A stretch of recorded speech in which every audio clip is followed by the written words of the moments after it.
Jai Hind Cadet. Today we will be studying about the natural vegetation and wildlife. Bioforms.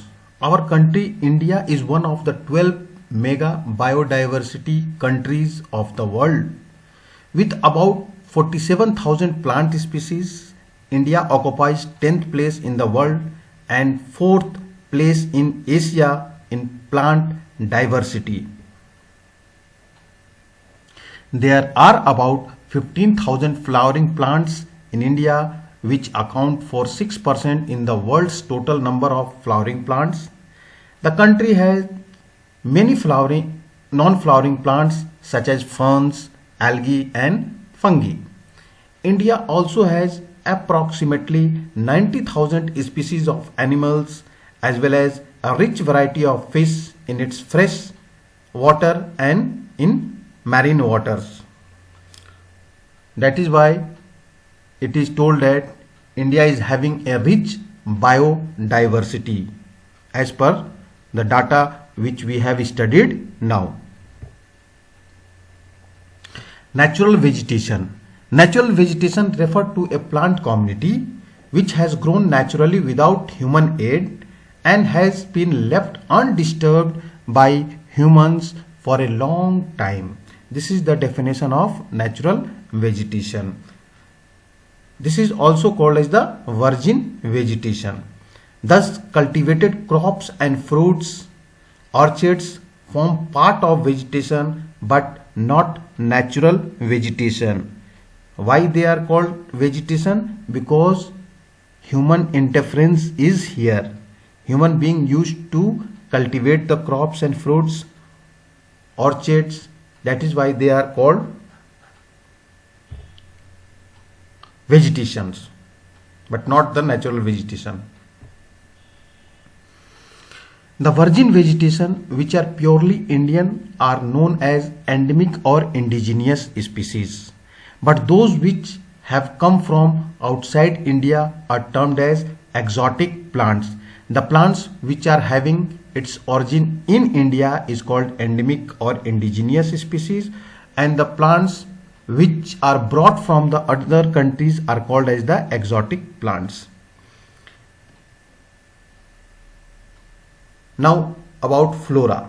The term flora is used to denote plants of a particular region or period. If any plant is grown in a specific region or in a specific time period, then it will be called as flora. Similarly, fauna. The species of animals are referred to as fauna. Flora means plant kingdom, fauna means animal kingdom. Factors. This huge diversity in flora and fauna kingdom is due to the following factors: land, soil, temperature, photoperiod, that is sunlight, and precipitation. These are the factors which are responsible for the growth of flora and fauna kingdom. Land. Land affects the natural vegetation directly and indirectly. The same type of vegetation in mountainous, plateau and plain areas or in dry and wet regions. The nature of the land influences the type of vegetation. The fertile level is generally devoted to agriculture. The undulating and rough terrains are areas where grasslands and woodlands develop and give shelter to a variety of wildlife. So land plays very important role and all the activities are happening on the land. So natural vegetation, whether it is flora, fauna, they all will be seen on the earth. Soil. The soil also vary over space. They used to vary from one region to another region. Different types of soil provide basis for different types of vegetation. The sandy soils of desert support cactus and thorny bushes, while wet marshy deltaic soils support mangroves and deltaic vegetation. The hill slopes with some depth of soil have conical trees. So, as per the soil, vegetation will also change. Next, temperature. The character and extent of vegetation are mainly determined by temperature along with humidity in the air, precipitation and soil.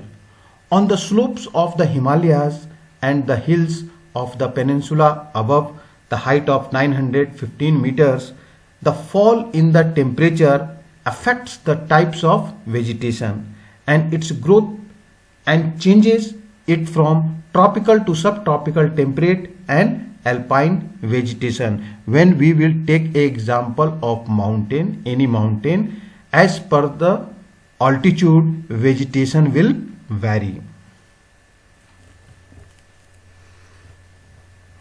Next, photoperiod or sunlight. The variation in duration of sunlight at different places is due to differences in latitude, altitude, season and duration of the day. Due to longer duration of sunlight, trees grow faster in summer. So this is one of the important reason. Next is precipitation. In India, almost the entire rainfall is brought in by the advancing southwest monsoon, and this monsoon used to come from June to September and retreating northeast monsoon. Areas of heavy rainfall have more dense vegetation as compared to areas of less rainfall. So wherever the precipitation will be more, vegetation will be dense. Forests are important for human beings. Forests are renewable resources and play a major role in enhancing the quality of environment. They modify local climate, control soil erosion, regulate stream flow, support a variety of industries, provide livelihood for many communities and offer panoramic or scenic view for recreation. They control wind force and temperature and cause rains. They provide humus to the soil and shelter to the wildlife.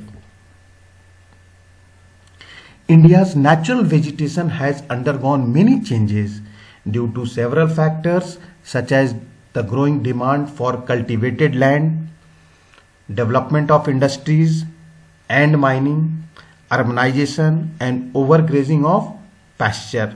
Because of these reasons, India's natural vegetation has undergone many changes. The vegetation cover of India in large part is no more natural in the real sense, except in some inaccessible regions like the Himalayas, the hilly regions of central India and the Marusthali. Marusthali here means desert. Marusthali, the vegetation in the most of the areas has been modified at some places or replaced or degraded by human occupancy. So from this figure we can see that there are factors. Because of these factors, different places are having different developmental works. Wherever the rainfall will be more, there will be rich vegetation. Where the rainfall will be less, there will be scarce vegetation. So thank you for today. Rest we will be studying in next class.